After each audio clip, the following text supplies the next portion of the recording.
So ito na yung sinabawan natin. At ito yung kilawin. Magkano? Hello, what's up mga kasolo? Magandang araw po sa inyong lahat.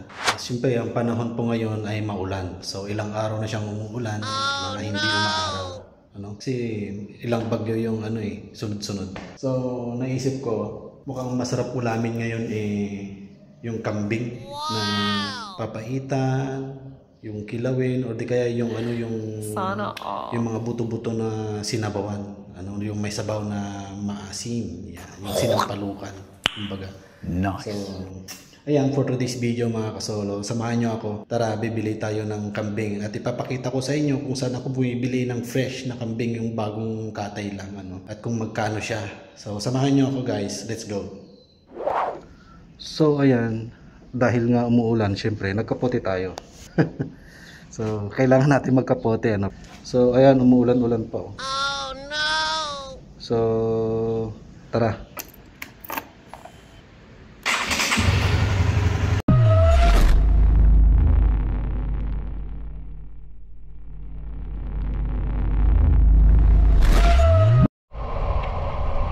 Umaraw ka na.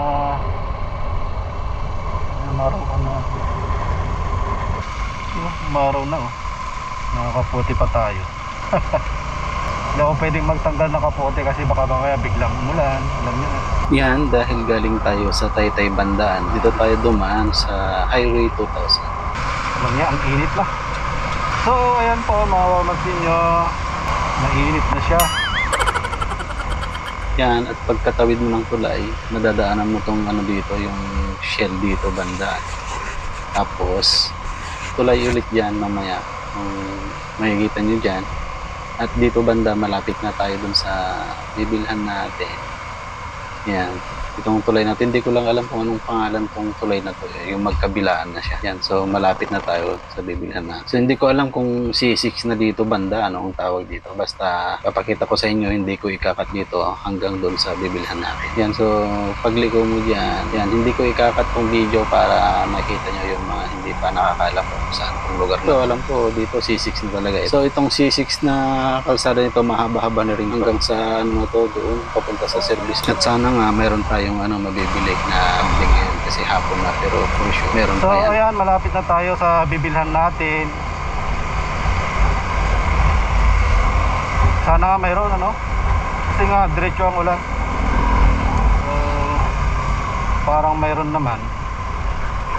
So dito na tayo sa bibilhan natin. Papasok ka lang dyan. Yung mga tindahan na yan. Diyan ka lang bibili ng kung anong mga gusto. Yan makikita nyo. Mga itik yan. Manok yan. Mga 45 days din. Basta marami kayo dyan mabibili. Yan, kita nyo yung bit-bit ni Kuya. Ang laking 45 days niya. Parang hindi na nga 45 days yun. Yun yung sinasabi nilang ano ba tawag dun? Yung parang needed na rin siya pag niluto mo kasi matitigas na rin yung laman. So ito na tayo na makikita nyo yung kambing na nakasak. So ayan na. Yung kambing. So marami-rami pa naman.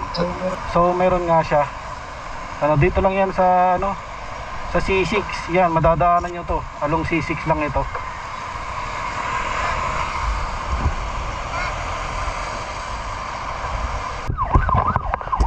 Tagal na tayo ng kapote. So ayan, magtatanggal lang tayo ng kapote kasi umaaraw na at sobrang init na rin. Umaaraw na rin siya sa wakas. So tanggalin na lang natin tong kapote natin.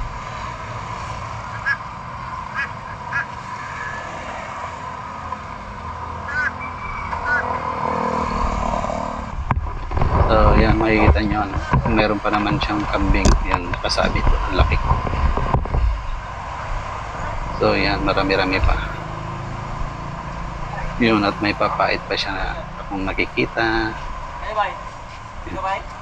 So hayaan muna natin bumili sila Kuya ng kambing na gusto nila kasi nauna sila sa atin Yan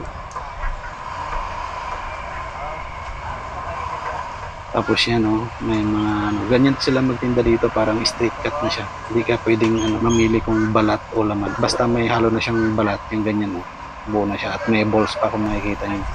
Yan yung gusto ko, yung may balls. Para may gagawin tayong kilawin. So masarap yan, ilagay sa kilawin, di kaya sa papait. Pwede nyo namang ipakat yan kung gano'ng kalaki yung gusto nyo. So yan, wait lang natin sila Kuya na makabilit bago tayo bibili. Yan ang mga kasamang balls talaga.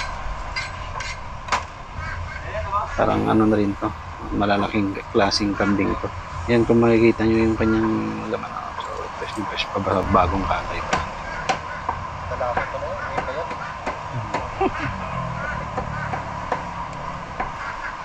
May mga paa ka pa? Yung paa? Malukan? Ano to? Magkano? 380 kilo. 380? Tama yung ulo niyo boss. Pag parang mo, 120. Pag dito, 480. 480. Sa paa, 380. Dito, 480. 480. Marang ganaan. Tingnan mo nga yung diferensya, boss, dito. Kung ano mas mabigat. 800 boss. Ha? 806. Ilang ano, yung kilo? 1.6. Ay, 1.6 yan. Oo. Ito, tignan natin. Saan? 1.6 din boss. Parehas na. Tapos, ano ako ng papait? Idagdag ko na dyan.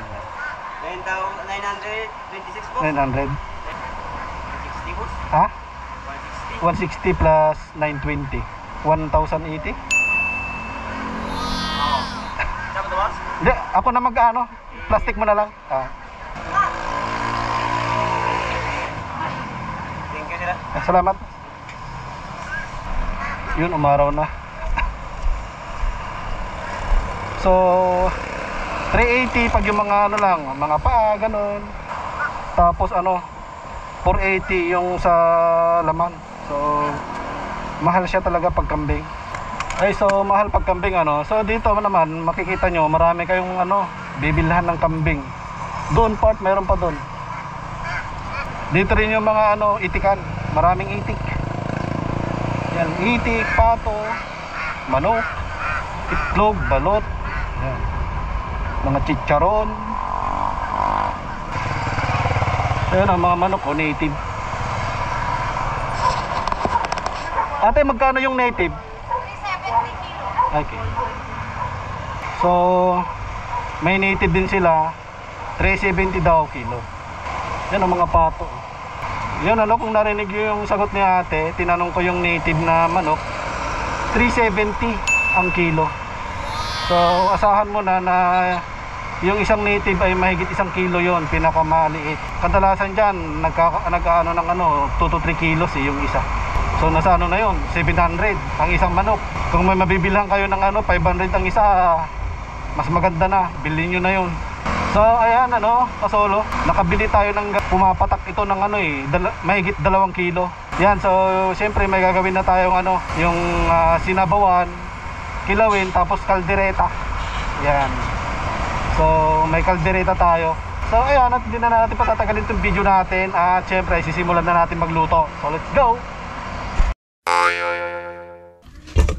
So, ito na yung nabili natin. Yan na siya. Siyempre, prepare na natin to. So, medyo marami-rami din to. So, ito na siya. Nahihiwalay na natin yung balat tsaka sa laman. Kasi, itong laman, lulutuin natin kaldereta. Tapos ito, yan, balls.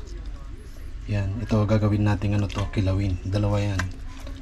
Kilawin at saka sinabawan kasi nandito na yung buto-buto eh. Papakulan na natin to. Kasi gagawin natin kilawin. So ito papakuluin na natin. Tapos itong pagpapakuluan na natin na to, ito na yung sabaw natin. Kasama na natin dyan yung ano, yung mga paa. Ano ba yan?